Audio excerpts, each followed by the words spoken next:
지금 사면 또 이게 고점이 아닌가.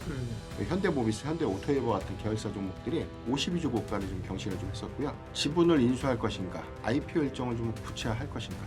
현대 로고가 처음으로 새겨진다라고 합니다. 제조 쪽에 혁신적인 전문가를 또 영입을 했대요. 현대차는 이 그룹 안에서 어떤 역할을 하는지도 좀 봐야 될 것 같아요.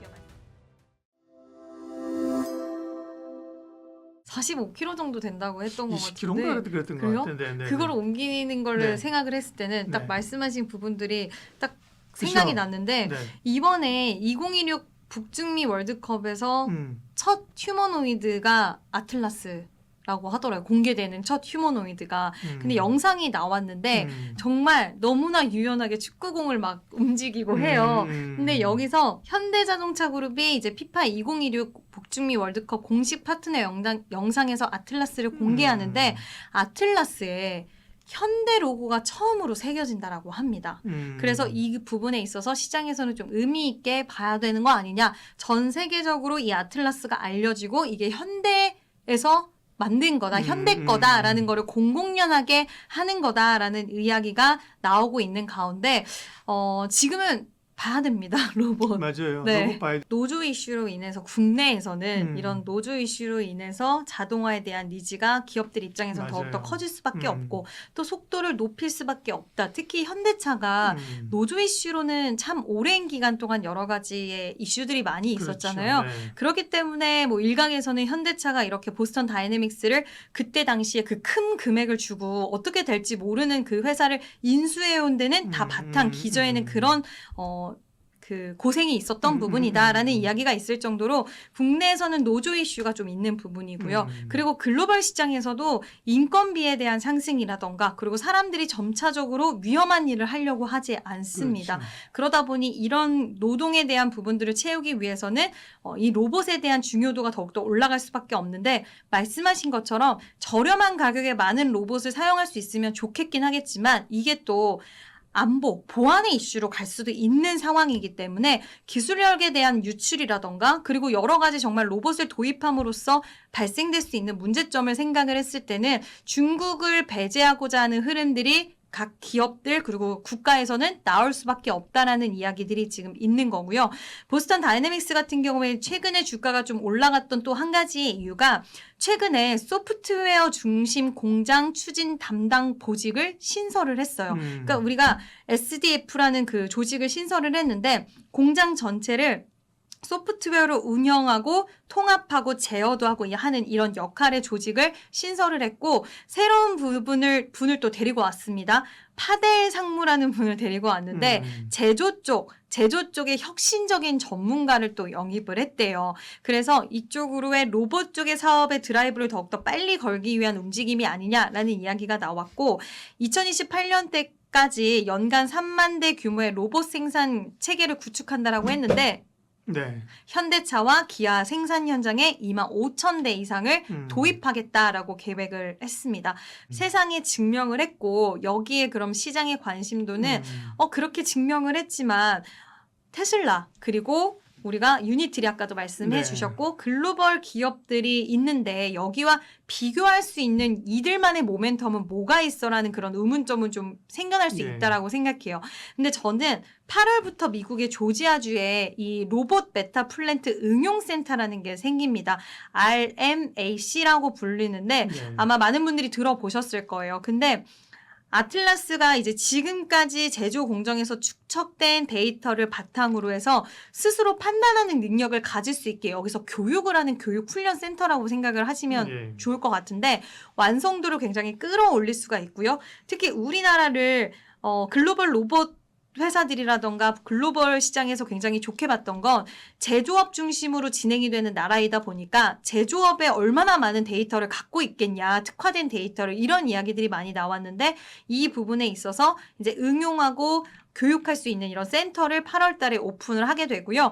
휴머노이드 로봇 관련돼서 이제 중국 업체들이 이런 거는 좀 따라오기 어려울 것이다. 워낙 그들은 가격 경쟁력은 갖고 있기는 하지만 뭐 보안에 대한 이슈도 있긴 하겠지만 근본적인 능력치에 대해서는 확실히 사용해봤을 때 훨씬 떨어질 수 있다라는 게 시장에서는 좀 평가를 받고 있는 부분이고요. 실제로 공장 투입이 가능한 그런 완성도적인 측면 그리고 대형 고객사 수요가 선으로 확보되어 있다라는 점 이런 것들을 봤을 때는 차별화가 있다. 시장에서는 이렇게 좀 나오고 있다라는 부분이 저는 그러니까 로봇주들 이야기할 때 현대차 로봇 이야기할 때 많은 분들이 항상 중국이 이미 80% 장악했다. 네. 이 얘기가 항상 제일 먼저 따라 나오거든요.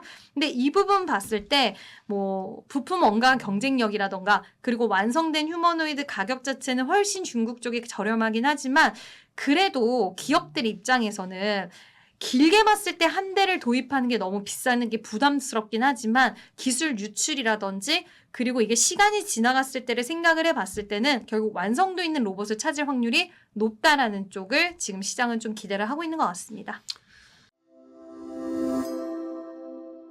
2월 말 주가에서 보면 현대차 그룹주들의 거의 뭐 52주 신고가를 좀 경신했어. 네. 3월은 뭐 이란 리스크 때문에 뭐 성장주에 대한 밸류 부담이 로봇주의 전반적인 악재로 좀 작용했기 때문에 현대차 그룹주만 밀린 게 아니라 로봇주가 많이 빠진 종목들은 뭐 거의 한 80% 정도 네. 수익률이 좀 하회가 좀 됐었거든요.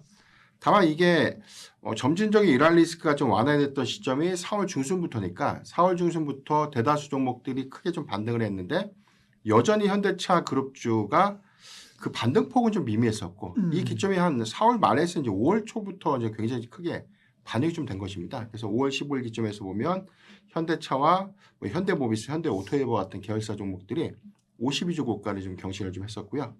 이 부분이 그 이후에 뭐 미국 국채금리에 관련된 변동폭, 그다음에 이란 리스크가 다시금 뭐 재점화될 수 있다 이런 뭐 수급적인 노이즈가 네. 상승폭을 좀 다시금 좀 반납시키면서 등락을 좀 거듭했죠. 그래서 로보틱스에 대한 사업 가치 기대감들은 좋은데 그 변동성이 좀 너무 크다 보니까 또 쉽게 좀 접근이 좀 안 되는 것이에요. 지금 사면 또 이게 고점이 아닌가, 더 밀릴 수 있는 것이 아닌가. 왜냐하면 뭐 많이 빠지면 10%씩 뭐 한 3거래일 동안 한 25%, 30% 가량의 어떤 조정폭이 좀 있다 보니까 이 부분에 대한 대응이 좀 쉽진 않았을 것이다라는 좀 생각이 좀 되고 있고요.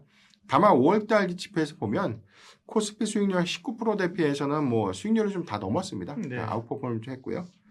일단 2월 말 대비해서는 5월 기점에서 물론 변동성은 좀 있었지만 최근에 수급이 다시 좀 재차 좀 반등을 할 때는 어느 정도 좀 그 이전보다는 그 변동의 폭이 좀 많이 완화된 것은 그나마 좀 다행이지 않을까 가지고 있습니다.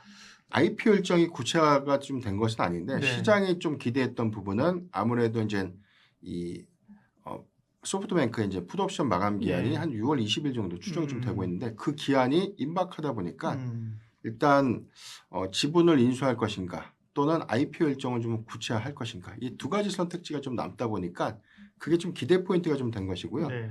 사실 2021년도 이 현대차가 사실 보스턴 다이내믹스의 지분 인수 금액 한 1조 2천억 정도 인수를 한 거거든요. 네. 당시 이제 2대 주주가 소프트뱅크였는데 주주간 계약서로 좀 체결됐던 내용을 보면 인수 계약 이후에 뭐 4년 안에 풋옵션을 행사하거나 또는 IPO 일정을 구체화하거나 이제 두 가지의 선택지가 좀 있었고 특약사항에서 해당되는 이 조치를 1년간 좀 연장할 수 있는 조치가 있었기 때문에 작년 6월에서 이제 올해 6월까지 이제 한 번 더 연장이 좀 된 겁니다. 그러니까 추가적인 연장은 현재 좀 불가능한 그런 상황이고 그래서 이제 아무래도 시장의 기대 포인트는 이번 6월을 기점으로 보면 일단 풋옵션 행사보다는 IPO 일정에 대한 세부적인 메시지가 좀 나오지 않을까.